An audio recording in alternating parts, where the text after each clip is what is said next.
मार्गदर्शन करें आदरणीय तोमर सर, बड़े सम्मान से जोरदार तालियों से।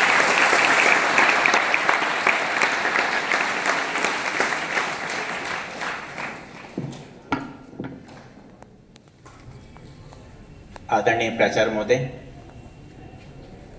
समस्त स्टाफ साथियों, प्यारे बच्चों, मेरा इस स्कूल से नाता बहुत पुराना है।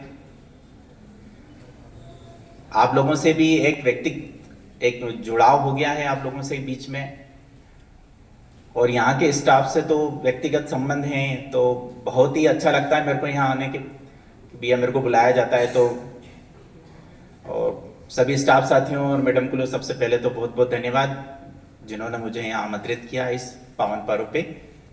बहुत बहुत धन्यवाद विद्यालय परिवार और प्राचार्य महोदय का। सबसे इंपॉर्टेंट चीज ये होती है कि आप विद्यालय में आ रहे हैं तो क्या सीख रहे हैं। इस विद्यालय में आपको क्या सिखाया जाता है। हर विद्यालय एक जैसे होते हैं, लेकिन मैंने जो अनुभव किया है, मैं यहां से ट्रांसफर होकर गया हूं, वहां पर बच्चे हैं, वहां पर स्टाफ है, वहां पर भी एक्टिविटीज होती है,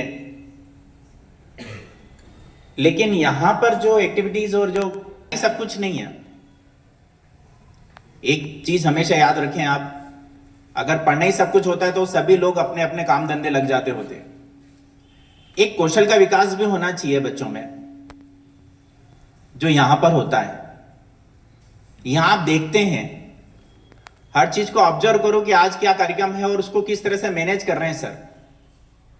मैनेजमेंट आता है, बच्चों को सीखना आता है कि भैया मैनेजमेंट कैसे किया जाता है। अगर आप नहीं देखेंगे तो दूसरे स्कूलों में और उत्कृष्ट विद्यालय में कोई अंतर नहीं होगा। फिर यहां पर आपको एक अनुशासन के रूप में गढ़ा जाता है, बनाया जाता है बिल्कुल आपको, जो ग्रामीण क्षेत्र को स्कूल में बहुत मुश्किल है। मैंने अपने साल भर के वहां पर अनुभव किया है कि बच्चे कितना भी कोशिश करोगे आप, निश्चित है कि कुछ न कुछ उनकी व्यक्तिगत समस्याएं होती हैं जो उनको करने नहीं देती है। उनके पेरेंट्स हैं, उनकी गरीबी है, ये सब चीजें उनके बीच में आ जाती है। पेरेंट्स की भूमिका भी बहुत इंपॉर्टेंट होती है। वहां पेरेंट्स अपने बच्चों को काम के लिए ले जाते हैं, बार बार उनसे अनुरोध करने के बाद बड़ी मुश्किल से बच्चे स्कूल में उपलब्ध होते हैं। आपको यहां पर भरपूर स्टाफ मिला हुआ है, हर इस विषय के शिक्षक उपलब्ध हैं आपके बीच में। विद्यालय से अनुशासन मिलता है। अगर आप विद्यालय में अगर नहीं आते हैं कि आपको वो अनुशासन आपको घर पे नहीं मिल सकता जो विद्यालय में मिलेगा आपको।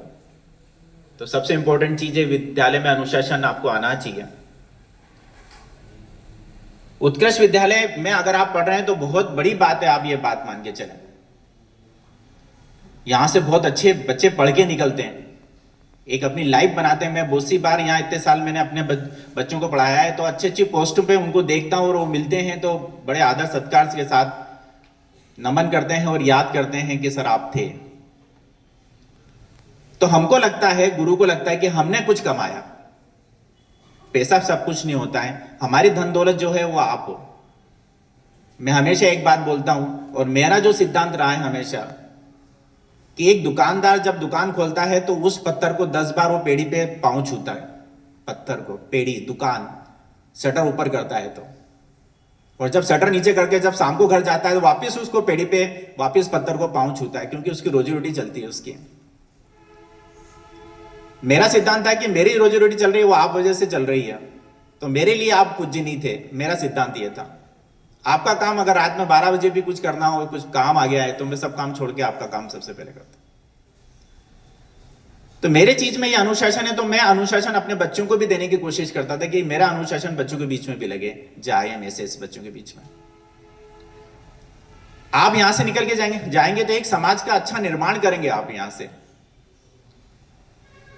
कई बच्चे यहां पर बेंगलोर, पुणे, विदेशों में पढ़ रहे हैं, उत्कृष्ट विद्यालय के बच्चे, हिंदी मीडियम के बच्चे। आप ये ना सोचें कि हिंदी और इंग्लिश मीडियम में बहुत अंतर है, कुछ नहीं। हिंदी मीडियम के बच्चे भी आज पता नहीं कहां से कहां पहुंच गए। मंदसौर उत्कृष्ट विद्यालय हमेशा मेरिट देता है, अच्छे परसेंटेज वाले बच्चों को देता है। बाकी आप दूसरी स्कूलों की तुलना करेंगे तो इतने बच्चे मेरिट से नहीं निकलते हैं और इतने अच्छे परसेंटेज नहीं निकलते हैं कि 85% वाले एक बस भर के यहाँ से चली जाए इनाम लेने के लिए। यहाँ से 85% वालों की पूरी बस भर के यहाँ से जाती है और दूसरे विद्यालय में 10 या 15 या 8 या 9 बच्चे निकलते हैं। तो ये किसकी मेहनत है बेटा? गुरुओं की मेहनत है। आपके बीच में आज यही बात थी कि भैया गुरु है और गुरु वंदना ही का सबसे इंपॉर्टेंट चीज है। कुछ बच्चे ऐसे होते हैं कि जो बच्चों को देख लिया टीचर्स को और इग्नोर करके निकल जाते हैं कि होगा कोई बात नहीं, और कुछ बच्चे होते हैं कि जो पांव छू के उनको आदर सम्मान देते हैं। तो दोनों के संस्कार देखो आप बच्चे को कि भैया उन बच्चों में क्या संस्कार डले हैं। तो ये इंपॉर्टेंट चीज होती है कि गुरु वंदना आपको इस तरह सिखाई जाती है कि आप उस चीज को समझें, क्योंकि गुरु आपके व्यक्तित्व का विकास और आपके भविष्य का निर्माण करता है। आप इस चीज को भूल जाते हो। आप ये सोचते हो कि वहां से बस्ता निकले, घर आ गए, घर से निकले और वापस अपने घर चले जाएं, स्कूल से निकल के वापस अपने घर चले जाएं। नहीं, आप यहाँ आके दिन भर की एक्टिविटीज को देखो। आप देखो, अपने दोस्तों को देखो, अपने गुरुजनों को देखो कि कौन अच्छा है, कौन बुरा है, कौन क्या पढ़ा रहा है, क्या पढ़ के जा रहे हैं। आज दिन के भर की एक्टिविटीज एक डायरी में नोट करो कि आज हम विद्यालय 10:30 बजे गए थे और जब 5 बजे यहाँ से निकल रहे हैं, 3:30 4 बजे आप निकल रहे हैं, तो आप क्या आपने ग्रहण करके यहाँ से गए। एक डायरी बनाओ, नहीं तो आए और चले गए, इससे कोई मतलब नहीं निकलेगा। और निश्चित है कि आप यहां से एक नए व्यक्तित्व विकास करके यहां से जाएंगे अपना, ये बात निश्चित है। जो बच्चे 9th में आए हैं वो 12th तक जब 9th में आते हैं और 12th तक मैं देखता हूं उन लोगों को, बच्चों को, तो वो निश्चित है कि कुछ न कुछ अपने आप को विकास के रूप में देख लेते हैं, बच्चे कर लेते हैं। मैं 11वीं 12वीं मैथ्स पढ़ाता था, तो 11वीं 12वीं में जब बच्चे आते थे तो शुरू में उनको थोड़ा सा लगता था, लेकिन उसके बाद बच्चों को थोड़ा अच्छा लगने लग जाता था और बच्चे उसमें इन्वॉल्वमेंट हो जाते हैं और उसके बाद वो पढ़ने लग जाते हैं।